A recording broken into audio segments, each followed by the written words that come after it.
नमस्कार विद्यार्थी मित्रांनो, कसे आहात तुम्ही? तुम्हा सर्वांना गुड मॉर्निंग. अभ्यास मित्र परिवारामध्ये तुम्हा सगळ्यांचं स्वागत आहे.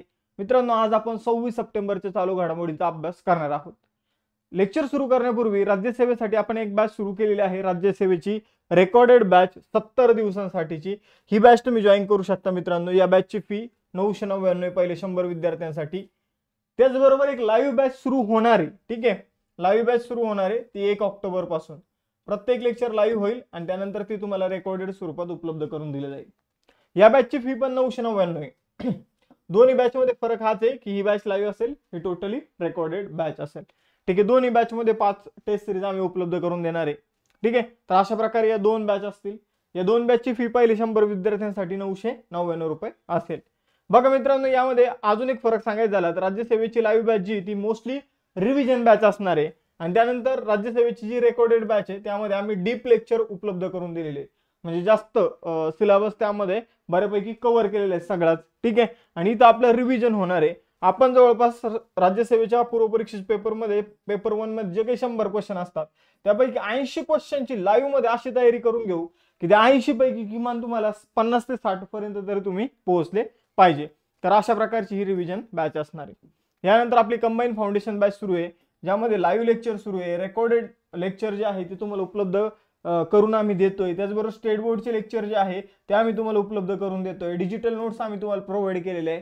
तर अशा प्रकारे कंबाईनची बॅच सध्या सुरू आहे. बघा, मेन्सचे लेक्चर आम्ही तुम्हाला यामध्ये उपलब्ध करून दिले, जेणेकरून आता प्रिलिमची डेट नाही तर तुम्ही मेन्सचा अभ्यास करून ठेवावा.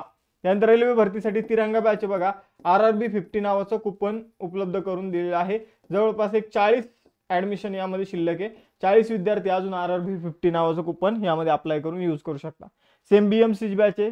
त्याचबरोबर या रिव्हिजन नोट्स आहे, तुम्ही राज्यसेवेसाठी आता परीक्षा आहे तर रिव्हिजन नोट्सचा वापर करू शकता. त्यानंतर हे आपला ॲप आहे, या ॲपमध्ये या सगळ्या नोट्स, टेस्ट सिरीज या सगळ्या गोष्टी तुम्हाला ॲपमध्येच बघायला मिळेल.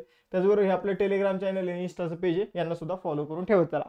आता लेक्चरच्या सुरुवातीला काही मुलांना प्रश्न पडत असेल की हे इतकं का सांगतात, तर बघा मित्रांनो, हेच जे मटेरियल आहे, ह्याच ज्या बॅचेसच्या फी आहे तर ते तुम्हाला तुमच्याकडून 5-5, 10-10, 15-15 हजार रुपये घेतले जातात. ठीक आहे, तर आम्ही एक क्वालिटी एज्युकेशन देणारा अफोर्डेबल प्लॅटफॉर्म बनवलेला आहे, ज्याच्या माध्यमातून तुम्हाला टीचर लोक ते सुद्धा कमी पैसे घेतात आणि चांगलं शिकवतात. त्यासाठी आम्ही हा प्लॅटफॉर्म बनवलेला आहे. त्यासाठी हे सुरुवातीला आम्ही सांगत असतो. आता जे मुलं समजून फक्त फ्री करण्यासाठी येतात तर त्यांना तर फ्री तर मिळतेच. फक्त सुरुवातीचे जे गरजू विद्यार्थी समजून तुम्हाला वाटतं की माझ्या मित्राला बॅच लावायची आणि तो एका ठिकाणी 5,000 रुपये खर्चून बॅच लावतोय, तर त्याच्यापेक्षा क्वालिटी कंटेंट आम्ही तुम्हाला 1000, 1500, 2000 मध्ये उपलब्ध करून देतोय. बघा, 26 सप्टेंबरच्या आपण चालू घडामोडी बघणार आहोत. यामध्ये पहिला क्वेश्चन आहे बघा मित्रांनो, श्रीलंकेचे नवीन पंतप्रधान म्हणून कोणाची निवड झाली? तर बघा मित्रांनो, श्रीलंकेमध्ये एक महिला पंतप्रधान बनलेले आहे, ज्यांचं नाव आहे हरिणी अमरसूर्या.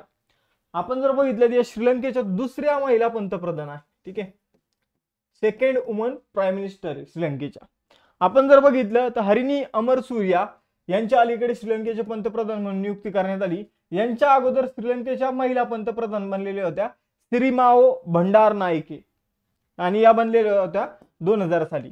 यानंतर आजच्या लेक्चरचं मोस्ट म्हणजे सगळ्यात जास्त इम्पॉर्टंट क्वेश्चन तुमच्या समोर आहे. पुणे विमानतळाचं नाव बदलून कोणतं नवीन नाव ठेवण्यासाठी महाराष्ट्र सरकारने मान्यता दिली आहे? तर पुण्याचं जे काही लोहगावचं विमानतळ आहे त्याला आता कोणतं नाव दिले जाणार आहे? तर पुणे विमानतळाला मित्रांनो जगद्गुरु संत तुकाराम महाराज आंतरराष्ट्रीय विमानतळ असं नाव दिले जाणार आहे. तर तुकाराम महाराजांचं नाव जे आहे मित्रांनो आता ती पुण्याच्या विमानतळाला दिलं जाणार आहे. तर मोस्ट इम्पॉर्टंट आपल्याला 100% परीक्षेमध्ये हा क्वेश्चन विचारला जाईल. तर शिंदे सरकारने याला मान्यता दिलेली आहे. त्याचबरोबर जर बघितलं तर संत तुकाराम महाराज एक कवी पण होते आणि भक्ती चळवळीमध्ये त्यांचं मोलाचं योगदान आहे. याचबरोबर जर बघितलं महाराष्ट्राविषयी प्रश्न होता. महाराष्ट्राची स्थापना 1 मे 1960 रोजी झाली. मुंबई महाराष्ट्राची राजधानी होती. एकनाथ शिंदे हे महाराष्ट्राचे मुख्यमंत्री आहे, तर CP राधाकृष्ण राज्यपाल. यानंतर आता बघा नाव चेंज झालेले. ठीक आहे, पुणे विमानतळाचं नाव आता संत तुकाराम महाराज आंतरराष्ट्रीय विमानतळ असणार आहे. मग रिसेंटली अशी काही महत्वाची नावं चेंज झालेली आहे ती एकदा अभ्यासून घेऊया. बघा, पोर्ट ब्लेअर जे अंदमान निकोबारची राजधानी त्याचं नाव चेंज झालं, श्री विजयपुरम असं करण्यात आलं. त्यानंतर राष्ट्रपती भवनाचा जो दरबार हॉल आहे त्याचं नाव गणतंत्र मंडप असं करण्यात आलं. त्यानंतर राष्ट्रपती भवनामध्ये अशोक हॉल आहे त्याचं नाव अशोक मंडप करण्यात आलेलं आहे. त्यानंतर अहमदनगरचं नाव अहिल्यानगर करण्यात आलेलं आहे. त्यानंतर सौराष्ट्र क्रिकेट असोसिएशन स्टेडियमचं नाव निरंजन शाह स्टेडियम असं करण्यात आलेलं आहे. त्यानंतर अयोध्या रेल्वे स्थानकाचं नाव अयोध्या धाम असं करण्यात आलेलं आहे.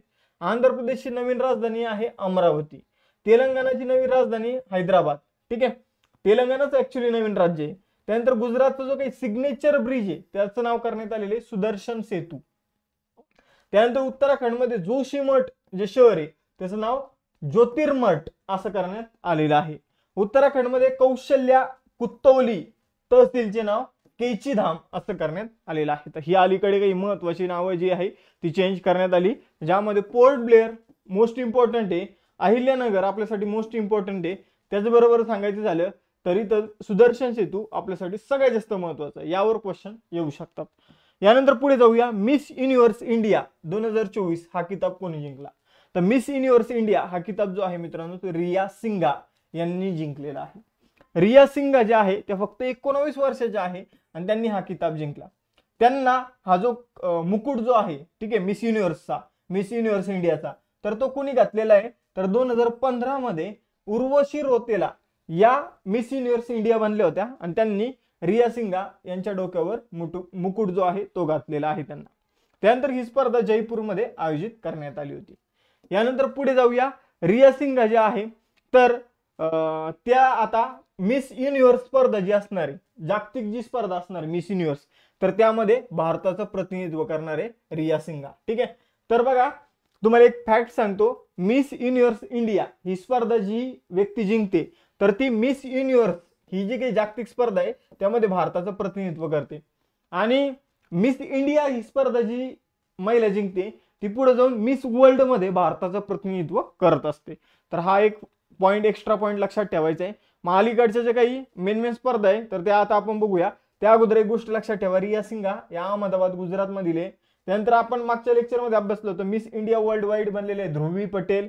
त्यानंतर मिस वर्ल्ड सध्याच्या आहे क्रिस्टिना पिस्कोवा, चेक प्रजासत्ताकच्या आहे त्या, चेक रिपब्लिकच्या. त्यानंतर मिस युनिव्हर्स 2023 आहे सेनिस पेलासिओस. यानंतर पुढे जाऊया. आता बघा दुलीप ट्रॉफी किंवा दलीप ट्रॉफी जी आहे 2024 त्याचं विजेतेपद कुणी पटकावलं? तर बघा मित्रांनो, दुलीप ट्रॉफी जी आहे ती भारताच्या ए संघाने जिंकलेली. भारताच्या ए संघाने भारताच्या सी संघाला हरवलेले. भारताचा ए संघाचा कॅप्टन होता मयंक अगरवाल आणि सी संघाचा कॅप्टन होता ऋतुराज गायकवाड. ठीक आहे, ऋतुराज गायकवाड. तर अशा प्रकारे ए संघाने सी संघाला 132 रनांनी हरवलेले. किती? 132. तर इथं बघा भारताच्या ए संघाने दुलीप ट्रॉफी जी आहे तिचं विजेतेपद जिंकलेलं आहे.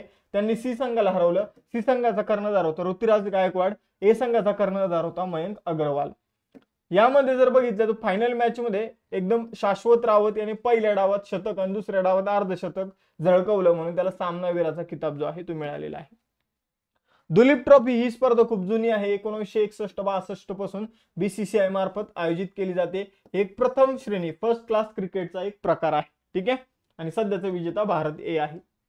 यानंतर अलीकडे ज्या काही क्रीडा स्पर्धा झाल्या त्याविषयी मी तुम्हाला माहिती देतो. जसं की 45व्या बुद्धिबळ ऑलिम्पियाड 2024 चे विजेते पुरुष आणि महिलांमध्ये कोण आहे?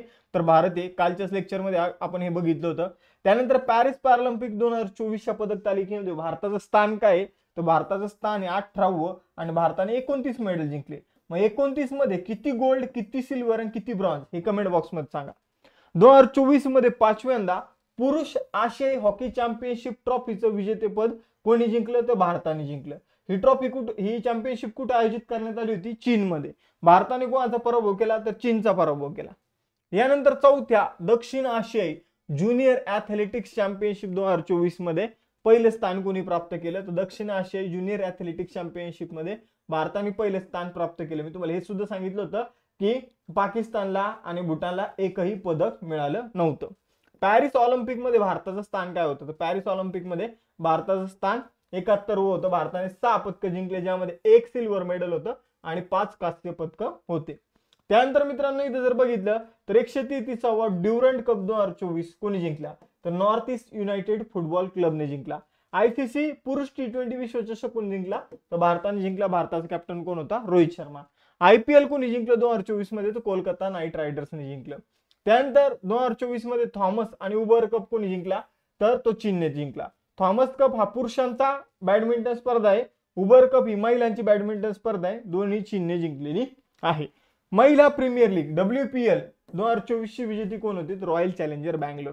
तर अशा प्रकारे मेन स्पोर्ट अफेअर्स जे आहे ते आपले इथं कव्हर झालेले आहे. पाचवा क्वेश्चन, कोणत्या भारतीय चित्रपटाला ऑस्कर पुरस्कार 2025 साठी अधिकृतपणे मानांकन मिळालेले आहे? म्हणजे भारतातर्फे एक चित्रपट ऑस्कर साठी पाठवण्यात आलेला आहे. तो आहे मित्रांनो लापता लेडीज. लापता लेडीजचे डायरेक्टर कोण आहे तर लक्षात ठेवा किरण राव या लापता लेडीजच्या डायरेक्टर आहे. याला ऑस्कर मध्ये कोणी पाठवलं तर फिल्म फेडरेशन ऑफ इंडियाने ऑस्कर मध्ये पाठवलं. 2024 मध्ये ऑस्कर कोणत्या चित्रपटाने जिंकला होता? तर ओपनहायमरने 2024 मध्ये ऑस्कर जिंकला होता. यानंतर 6वा क्वेश्चन, जागतिक बँकेने fund to response to losses and डॅमेजचे पहिले संचालक म्हणून कोणाची नियुक्ती केली? तर बघ आपण एक फंड बनवलेला आहे. फंड म्हणजे त्यामध्ये पैसा जमा होणार आहे. हा फंड कशाशी संबंधित आहे तर response to losses and damage. एखाद्या देशामध्ये नैसर्गिक आपत्ती आली तर तो देश होतो डॅमेज आणि त्या देशाला काय होतो लॉस. तर तो लॉस भरून काढण्यासाठी अर्जंट काय करायचं रिस्पॉन्ड करायचं. रिस्पॉन्ड कशाच्या माध्यमातून करायचं तर पैसा इथं काय करायचा या फंड मध्ये जमा करायचा आणि या फंड मध्ये त्या देशाला मदत करण्यासाठी जो काही पैसा जमा होईल तर तो पैसा त्या देशाला दिला जाईल आणि मग तो देश तो पैशाचा वापर करून आपले जे काही लॉस झालेला आहे ते भरून काढण्याचा प्रयत्न करेल. जीवित आणि संपत्तीची जी काही हानी होत असते ठीक आहे तर जीवित हानी तर काही करता येत नाही पण संपत्ती म्हणजे ब्रिज रोड हे परत बनवले जाऊ शकतात त्यासाठी हा पैसा वापरला जाईल. आणि याचे पहिले संचालक या फंडचे पहिले संचालक बनलेले इब्राहिम शेख डियोंग. ठीक आहे तर इब्राहिम शेख डियोंग जे आहे तर ते तोटा आणि नुकसानीला प्रतिसाद देण्यासाठीचा जो काही निधी आहे तर त्याचे पहिले संचालक बनलेले आहे. हा निधी 2022 मध्ये तयार करण्यात आला होता. जागतिक बँकेमार्फत हा निधी आता हँडल केला जातो. जागतिक बँकेची स्थापना जुलै 1944 मध्ये करण्यात आली. वॉशिंग्टन DC हे त्याचं मुख्यालय आहे. अजय बंगा अध्यक्ष आहे. अंशुला कांत CEO आहे आणि जागतिक बँकेचे सदस्य देश आहे 189. राष्ट्रपती द्रौपदी मुर्मू यांनी 16वी ASOSAI असेंब्लीचे उद्घाटन कुठे केलं? तर राष्ट्रपती द्रौपदी मुर्मू यांनी ASOSAI असेंब्लीचं उद्घाटन नवी दिल्ली या ठिकाणी केलं आहे. आता ASOSAI चा फुल फॉर्म काय आहे तर ASO म्हणजे Asian association of supreme audit insurance. तर असा ASOSAI चा एक ऍक्च्युअली फुल फॉर्म आहे. या संमेलनामध्ये 16व्या संमेलनामध्ये भारताचं प्रतिनिधित्व कोणी केलं तर भारतीय नियंत्रक आणि महालेखा परीक्षक गिरीश चंद्र मुर्मू यांनी भारताचं काय केलेलं आहे प्रतिनिधित्व केलेलं आहे. याचं उद्घाटन अलीकडे दिल्लीमध्ये कोणी केलं? अध्यक्ष द्रौपदी मुर्मू राष्ट्रपती द्रौपदी मुर्मू. ASOSAI ची जेव्हा स्थापना करण्यात आली त्याचे सदस्य होते 11. स्थापना करण्यात आली होती 1979 मध्ये. आता त्याचे सदस्य देश 48.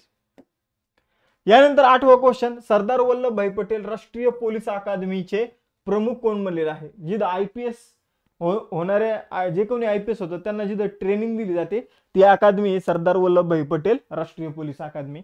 आणि याचे नवीन अध्यक्ष किंवा नवीन संचालक प्रमुख बनलेले आहे अमित गर्ग. अमित गर्ग यांनी बघा तर अमित गर्ग हे नाव लक्षात ठेवायचं आहे. IPS आहे स्वतः.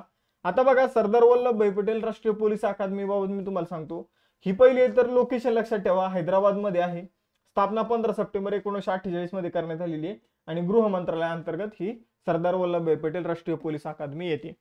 9वा क्वेश्चन, पाण्याची समस्या सोडवण्यासाठी कोणत्या राज्याने मुख्यमंत्री नगर उन्नती योजना सुरू केली? तर मुख्यमंत्री नगर उन्नती योजना जी आहे ती त्रिपुराने सुरू केली आहे. त्रिपुराचे मुख्यमंत्री कोण आहे? माणिक सहा यांनी योजना सुरू केली नगर उन्नती योजना. या योजनेच्या माध्यमातून त्रिपुरामधील 12 शहरांमधील 75,000हून अधिक लोकांचा जीवनामध्ये पाण्याची कमतरता आहे. तर ती कमतरता भागवण्यासाठी त्यांचा पाण्याचा प्रश्न सोडवण्यासाठी पुढील 3 वर्षामध्ये मोठमोठी पावलं जी आहे ती उचलण्यात येणार आहे. बघा मित्रांनो यासाठी आशियाई विकास bank ADB Asian development bank 530 कोटींची मदत करणार आहे त्रिपुरा सरकारला मुख्यमंत्री नगर उन्नती प्रकल्पासाठी योजनेसाठी. त्रिपुराची स्थापना 21 जानेवारी 1972 मध्ये करण्यात आली. आगरताळा राजधानी. माणिक सहा मुख्यमंत्री. यनेंद्रसेन रेड्डी जे आहे ते राज्यपाल आहे आणि लोकनृत्य आहे होजागिरी, ममिता, हॅक, संगराई. त्याचबरोबर प्रमुख सण आहे गारिया पूजा, ची पूजा, हॉर्निबल, उनाकोटी. त्याचबरोबर त्रिपुरामध्ये लोकसभेची जागा आहे 2, राज्यसभेची जागा आहे 1 आणि विधानसभेची जागा आहे 60. त्रिपुरामध्ये विधान परिषद आहे का तर नाही. यानंतर 10वा क्वेश्चन, इन्व्हेस्ट इंडियाचं नवीन कार्यालय कोणत्या देशात प्रस्थापित झाले? आता इन्व्हेस्ट इंडिया काय आहे, तर भारतामध्ये दुसऱ्या देशाच्या लोकांना इन्व्हेस्ट करण्यासाठी प्रवृत्त करणं, यासाठी इन्व्हेस्ट इंडियाची स्थापना करण्यात आली. त्याचं नवीन कार्यालय जे आहे मित्रांनो ते सिंगापूरमध्ये अलीकडे त्याचं उद्घाटन करण्यात आलं. त्याचं उद्घाटन पियुष गोयल यांनी केलेलं आहे. तर केंद्रीय वाणिज्य आणि उद्योग मंत्री पियुष गोयल यांनी त्याचं उद्घाटन सिंगापूरमध्ये केलेलं आहे. यानंतर पुढे जाऊया मित्रांनो, सिंगापूर विषयी जाणून घेऊया. सिंगापूरची राजधानी सिंगापूर सिटी, चलन आहे सिंगापूर डॉलर, पंतप्रधान आहे लॉरेन्स ओंग आणि तिथले राष्ट्रपती आहे थुरुमन शनमुगरत्नम. यानंतर 11वा क्वेश्चन, जागतिक फार्मासिस्ट दिवस 2024 कधी साजरा केला गेला? तर जागतिक फार्मासिस्ट दिवस जो आहे तो 25 सप्टेंबर रोजी सेलिब्रेट करण्यात आला. याची थीम आपल्याला विचारली जाऊ शकते, तर pharmacist meeting global health needs, तर अशी याची थीम होती. बघा, फार्मासिस्ट जे असतात, मेडिकल वाले जे असतात किंवा औषध गोळ्या देणारे लोक जे असतात, तर त्यांच्या भूमिकेबाबत जास्तीत जास्त लोकांना जागरूक करणं, यासाठी 25 सप्टेंबरला जागतिक फार्मासिस्ट डे जो आहे तो सेलिब्रेट केला जातो. त्यानंतर सिंगापूर ग्रँड प्रिक्स 2024 चे विजेतेपद कोणी जिंकलेले? तर बघा मित्रांनो, F1 कार रेसिंग तुम्हाला माहित असेल, तर त्याची स्पर्धा होती सिंगापूर ग्रँड प्रिक्स आणि ही स्पर्धा जिंकलेली आहे लँडो नॉरिसने.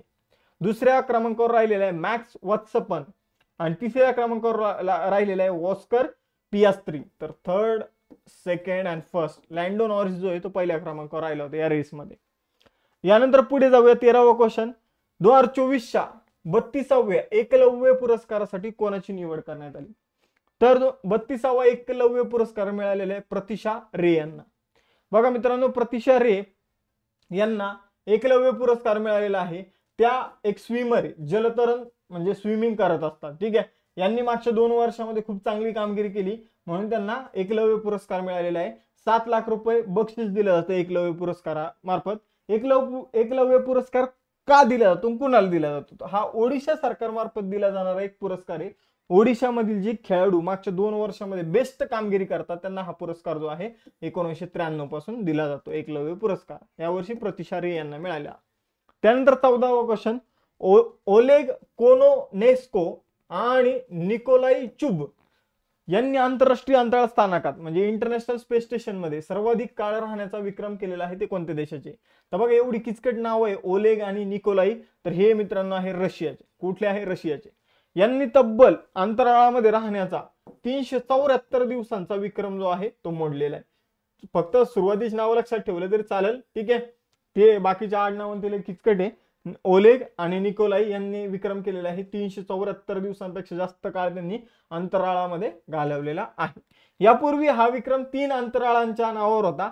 त्यांनी 370 दिवस 21 तास आणि 22 मिनिटं अंतराळामध्ये तिथं समजून घ्या राहिले होते. आणि आता 374 दिवस राहून जर बघितलं, ओलेग आणि निकोलाई चुब यांनी हा रेकॉर्ड तयार केलेला आहे, ठीक आहे. 374 दिवसाचा नाही, 370 दिवसाचा त्यांनी रेकॉर्ड जो आहे तो मोडलेला आहे. आता यापूर्वी कोणाच नावावर होता? तर सर्गेई दिमित्री आणि फ्रान्सिस्को यांच्या नावावर हा रेकॉर्ड होता. यांची नावं लक्षात नाही ठेवली तरी चालेल. रशियाचे अंतराळवीर होते, ठीक आहे. तर त्यामुळे रशियाविषयी माहिती घेऊया. मॉस्को रशियाची राजधानी आहे. रशियन रुबल चलन आहे. व्लादिमीर पुतिन तिथले राष्ट्रपती आणि मिखाईल मिशुस्टिन पंतप्रधान. यानंतर 15वा आणि परत एकदा मोस्ट इम्पॉर्टंट क्वेश्चन, भारताने पहिल्या CO2 म्हणजे कार्बन डायऑक्साइड पासून मेथेनॉल बनवण्याचा प्लांट जो आहे त्याचं उद्घाटन कुठे केलेलं आहे? तर भारताने आपला जो पहिला CO2 टू मेथेनॉल प्लांट जो आहे तर त्याचं उद्घाटन अलीकडे कुठे झालेलं आहे? तर पुण्यामध्ये, महाराष्ट्रामध्ये याचं उद्घाटन करण्यात आलेलं आहे. बघा मित्रांनो, जवळपास 1.4 टन प्रतिदिन कार्बन डायऑक्साइडला मिथेनॉल मध्ये कन्वर्ट केलं जाणार आहे आणि या प्रोजेक्टच्या माध्यमातून कार्बनचं उत्सर्जन दिवसेंदिवस कमी केलं जाणार आहे. तर बघा मित्रांनो, आता तुम्हाला काही टेस्ट क्वेश्चन तुमच्या समोर येणार आहे. तर बघा, टेस्ट क्वेश्चन 2 आहे ज्याची उत्तर तुम्हाला कमेंट बॉक्स मध्ये द्यायची. बघा, तुम्ही हे जर टेस्ट क्वेश्चन रेग्युलर दिले तर तुमचा स्वतःचा कॉन्फिडन्स दिवसेंदिवस वाढत जाईल, ठीक आहे. मी तुम्हाला मोटिवेट करत जाईल, फक्त तुम्ही आन्सर करत चला. पुणे विमानतळाचे नवीन नाव काय आहे हे तुम्हाला सांगायचंय. आणि त्याचबरोबर भारताने पहिला CO2 टू मेथेनॉल जो काही प्लांट आहे तर त्याचं उद्घाटन अलीकडे कुठे केलेलं आहे हे तुम्हाला सांगायचंय. त्याचबरोबर बघा मित्रांनो, राज्यसेवेसाठी आपण एक रेकॉर्डेड बॅच सुरू केलेली आहे आणि लाईव्ह बॅच सुरू होणार आहे 1 ऑक्टोबरला सकाळी 9 वाजता, बरोबर 9 वाजता, ठीक आहे. या दोन्ही बॅच मधला डिफरन्स सुद्धा मी तुम्हाला सांगितलेला आहे. कंबाईनची फाउंडेशन बॅच आहे, रेल्वे भरतीसाठी बॅच आहे, सगळ्या बॅचेसवर कुपन वगैरे उपलब्ध करून दिलेले, BMC भरतीची बॅच आहे, त्याचबरोबर रिव्हिजन नोट सुद्धा उपलब्ध आहे. या सगळ्या बॅचेस अभ्यास मित्र ऍप्लिकेशनवर तुम्हाला बघायला मिळतील. त्याचबरोबर आपलं टेलिग्रामचं चॅनल, इन्स्टाचं पेज, त्याला सुद्धा फॉलो करून ठेवा. लेक्चर आवडलं असेल तर लेक्चरला लाईक, चॅनलला सबस्क्राईब आणि जास्तीत जास्त मित्रांपर्यंत हे लेक्चर शेअर करून ठेवा आणि बघत राहा अभ्यास मित्र. चलो बाय बाय एव्हरीवन, जय हिंद.